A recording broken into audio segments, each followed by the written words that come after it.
history reminds us of courage and justice.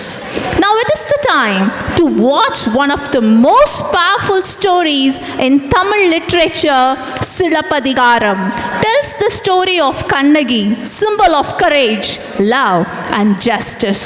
When her husband Kovalan was wrongly punished by the Pandya king, Kannagi stood bravely and proved the truth with her anklet, showing the strength of her righteous of women. Her story reminds us the truth and justice will always prevail. Let us now witness this powerful performance based on that legendary Kannagi from Silappathigaram. Now get ready for a powerful Tamil skit, Silappathigaram Kannagi Nadagam. Please welcome our performers with a big round of applause.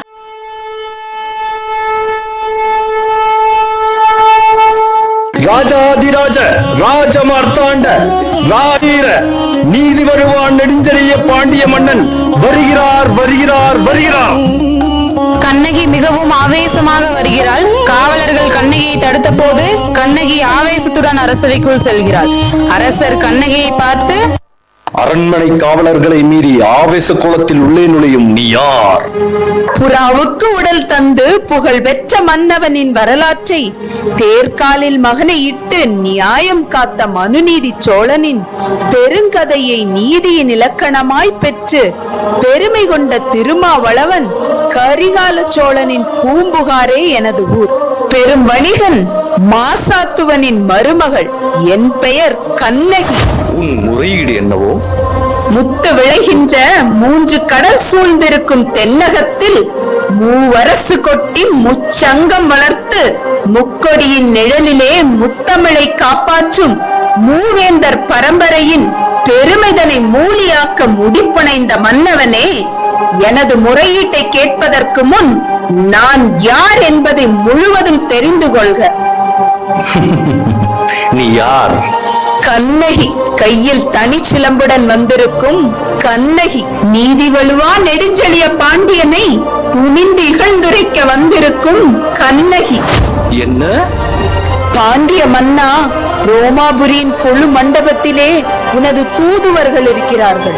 இதோ பாண்டியத்து பேரவையிலே ரோமானியர்கள் வீரர்களாகவும் தூதர்களாகவும் வீற்றிருக்கிறார்கள். கடல் கடந்து உன்கொடி பறக்க அயல் நாட்டவர் உன்னை இகழ்ந்துரைக்க உனது கொடுங்கோல் அளித்த அவசர தீர்ப்புக்கு ஆளாகி கொலையுண்ட கோவலன் மனைவி கண்ணகி நான் என்பதையும் அறிந்திடுக அரசே, அறிந்திடுக. ஓ, கோவலனின் மனைவி, சிலம்பு திருடிய கள்வனின் மனைவி. போதும், யாகாவாராயினும் நாகாக்க மன்னா, நாகாக்க. யார் கள்வன்? என் கணவனா கள்வன்? இல்லை இல்லை, அவரை கள்வன் என்று குற்றம் சாட்டிய கயவர்களே கள்வர்கள். ஆத்திரத்தில் அறிவு கண்ணை மூடிவிடாதே கண்ணகி. கையும் களவுமாக பிடிப்பட்டான் உன் கணவன். கள்வனை தமிழகத்து நீதி கொள்ளாமல் விடாது என உனக்கு தெரியும் அல்லவா? நீதியின் இலக்கண முறைக்கும் நெடுஞ்செழிய பாண்டியனே, உனது நாட்டில் எதற்கு பெயர் நீதி? நல்லான் வகுத்ததா நீதி? அல்ல அல்ல, வல்லான் வகுத்ததே இங்கு நீதி.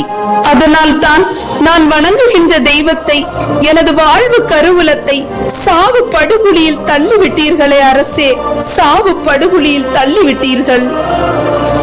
கொற்றவனே, குடை நிழலில் குந்திரம் மூழ்பவனே, எண்ணிப்பார். கொழு மண்டபத்திலே விசாரிக்க வேண்டிய வழக்கு கோவில் மண்டபத்தோடு முடிவானதேன். சிந்தியுங்கள், நன்றாக சிந்தியுங்கள்.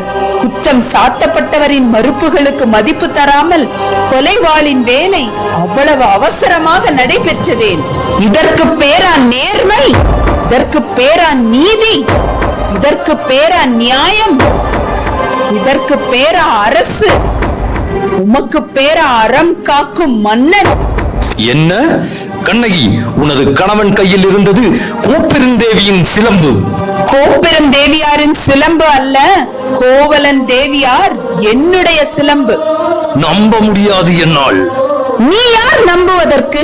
உன்னை யார் நம்ப சொல்கிறார்கள்? உன் மீது வழக்கு வைக்க வந்தவள் நான், குற்றவாளி நீ. நான் குற்றவாளியா? ஆமாம், நீதான் குற்றவாளி. அதனால் தீர்ப்பளிக்கும் உரிமை உன்னிடத்தில் இல்லை. இதோ இருக்கிறார்களே பெருந்தன்மை பெரியோர்கள், இவர்கள் இப்போது நீதிபதிகள். இவர்கள் உரைக்கட்டும் நல்ல தீர்ப்பு. பெரியோர்களே, குற்றவாளி பாண்டிய மன்னன் என நினையாமல், நீதியின் பாதையை வளைக்காமல், தாய் மேல் ஆணையாக, தமிழ் மேல் ஆணையாக, தமிழ் மக்கள் மேல் ஆணையாக நல்ல தீர்ப்பு கூறுங்கள்.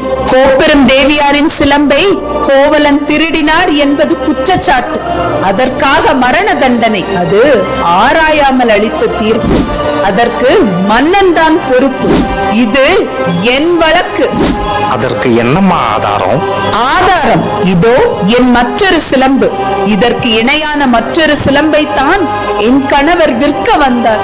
பாவிகள் அவரை குன்று குவித்து விட்டார்கள். அப்படியானால் தேவி அணிந்திருக்கும் சிலம்பு?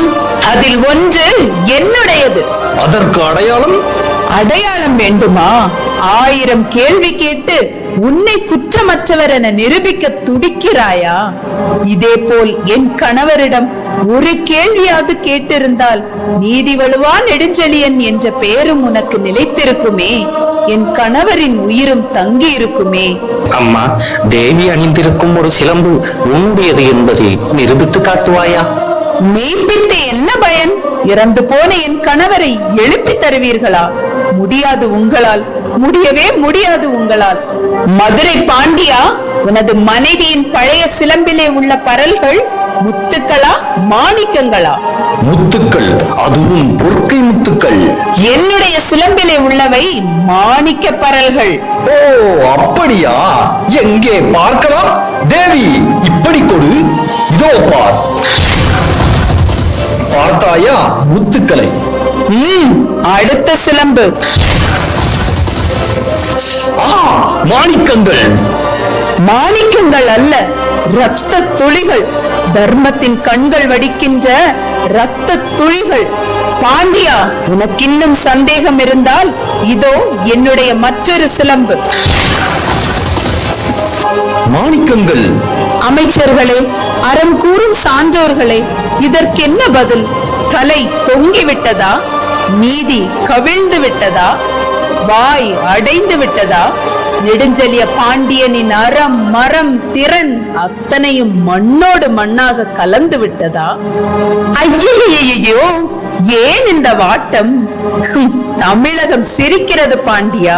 நீ தலை குனிந்து நிற்பதை பார்த்து தமிழ்நாட்டு மறைநூல் திருக்குறள் கேலி பேசுகிறது பாண்டியா. நீ நீதி வழங்கிய செய்தி கேட்டு ஆனை தேரை 1000 எதிர்த்து வந்தாலும் அன்னார்ந்து தலை குனியாமல் வழி நடத்தும் உன் வீரம் எங்கே? கம்பீரம் எங்கே? வெற்றி திருப்பாடு எங்கே? எங்கே? மன்னா, மாசு படரவும் மாநிலம் இகழவும் நீதி வழங்கிய உனக்கு செங்கோல் எதற்காக? தேவையில்லை. மாபாதகம் புரிந்த உனக்கு மணிமுடி எதற்காக? தேவையில்லை. வேந்தர் குலத்திற்கு இழிவு கற்பிக்க வந்த உனக்கு வெங்கோல் குடை எதற்காக? தேவையில்லை அம்மா, தேவையில்லை. அழு, என்னை காலமெல்லாம் அழ வைத்த காவலனே, அழு. கண்ணகி, உன் கணவன் கல்வனல்ல, கல்வனல்ல. ஆராயாமல் ஆத்திரத்தில் கொன்று வருக என ஆணையிட்ட நானே கல்வன், நானே கல்வன். தமிழே, தாயகமே, என் தாயே, என்னை மன்னித்து விடம்மா, என்னை மன்னித்து விடு. குற்றம் சிறியதாயினும் பெரியதாயினும் ஆராயாமல் தீர்ப்பு அளிக்க வேண்டாம். ஆசிரியர்களும் மற்றும் பெற்றோர்களும் தங்கள் குழந்தையின் நிகழ்வுகளை அப்படியே நம்பிவிடாமல் ஆராய்ந்து தீர்வு காண வேண்டும். 1000 குற்றவாளி விடுவிக்கப்பட்டாலும் ஒரு நிரபராதி கூட தண்டிக்கப்படக்கூடாது. அவையோர் அனைவருக்கும் நன்றி.